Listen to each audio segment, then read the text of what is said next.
Hi there guys, Woody at US, back with our second part of the guide, and today we're going to look at three things. We're going to look at oxygen, we're going to look at power generation, and we're going to look at canisters. Let's start with canisters, shall we, because they are quite helpful. So for canisters you need resin. It takes one resin to make a canister. And what canisters enable us to do is when we're extracting resources, they gather up the soil rather than the soil go into waste.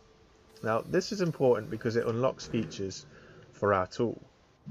See, canisters are already researched, so all you have to do is have one resin and scroll through your backpack to do it. When you click this button, it will produce that canister and it will put it in place on our backpack. Now, let me talk you through the terrain tool. This is our simple lower tool. As you can see right now, this is what they call flatten, and this is our raise.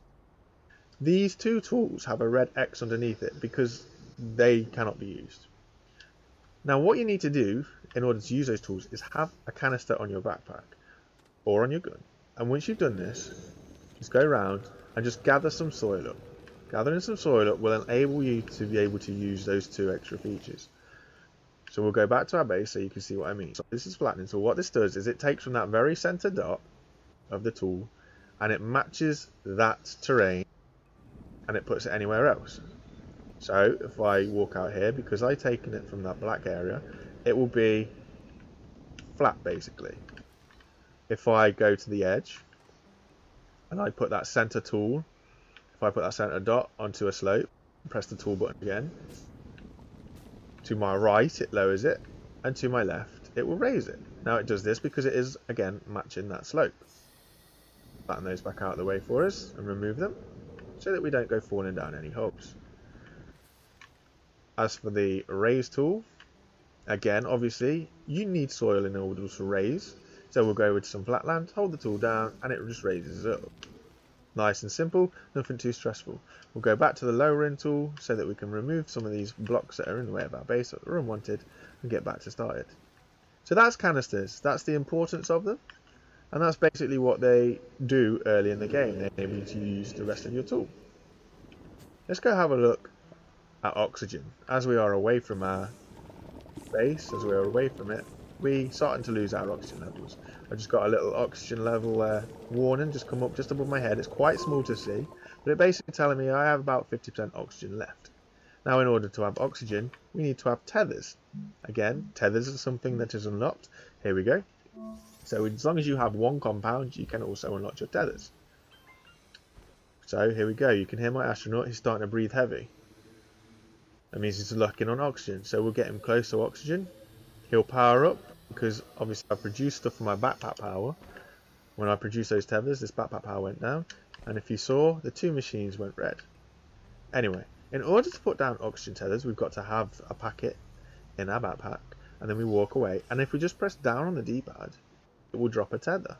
This enables us to extend our oxygen lines out beyond our base, enable us to explore a bit further around.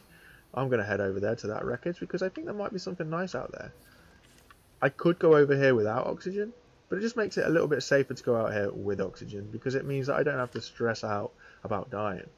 Now if you noticed, I put this one a little bit too far away. This isn't a problem, we can simply pick them up, and as you notice, once it's close enough it forms a blue line, and I can put that back down again and it will complete the oxygen line carrying through. I will run over here, put another one down, and put another one down. Oh, it's quite a bit of a steep drop down there. You better not go down there.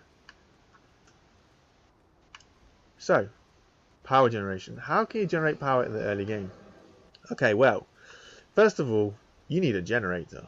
Again, a generator is just quite easy and simply one compound. Again, it is found in our backpack, and it is already something that is researched. It's the small generator. So we'll just build that up for us. And that is completed. Now the small generator goes on the top of our backpack because once it's up there, it can generate power for our backpack. However, I personally prefer to have it at the base because it's much useful at the base as it enables everything else to work and to work to a decent capacity. So what I've done here is I've put it onto my habitat, and as you can see I can turn it on. So it's now on, and turn it off. But it's not actually generating any extra power. What I need for this, as you see here, is organic. Well, where will I find me some organic? Well, lucky for me, there's a lot of organic around me. it's simply these flowers. So I can take these ones. These are organic. These are organic. These are organic. These are organic. But only the yellow tops of these flowers are organic. The purple ones are not organic just yet. They don't have time to grow. So you want to take these yellow top flowers.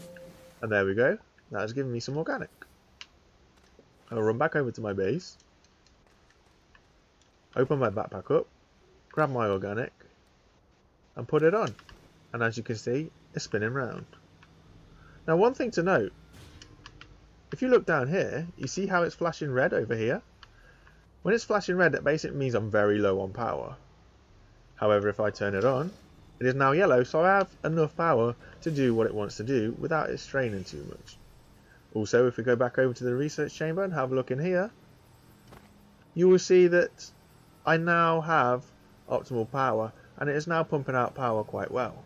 I'm pumping out 120 bytes per minute, and that is enabling us to get some research. Like I said to you before, in the backpack, if you notice things that are greyed out, they have a cost down here, and that cost is now something that I can afford. So it enables me to purchase new things, which enables me to, if I want to, have more power and do new things. But they are the three important factors of keeping alive and expanding your base. Everything else is quite simply, you just build on what you know.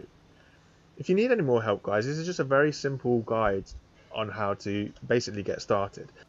As long as you remember you've got to get your compound and your resin, the rest is pretty straightforward. Compound and resin enable you to use anything in the medium fabricator.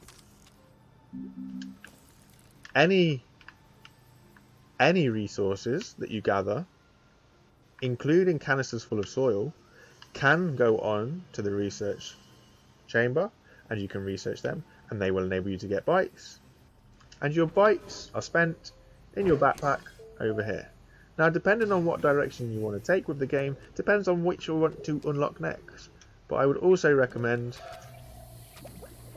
getting the smelter and getting the mineral extractor. The mineral extractor is quite an important thing, as I will show you in the next video. Anyway, guys, this is Woody US, and thank you for watching, and I hope that helps you guys out in the very early stages of Astroneer. I will drop one more video to show you the importance of the mineral extractor and the smelter, and I will leave the rest up to you. But thank you for watching. Bye.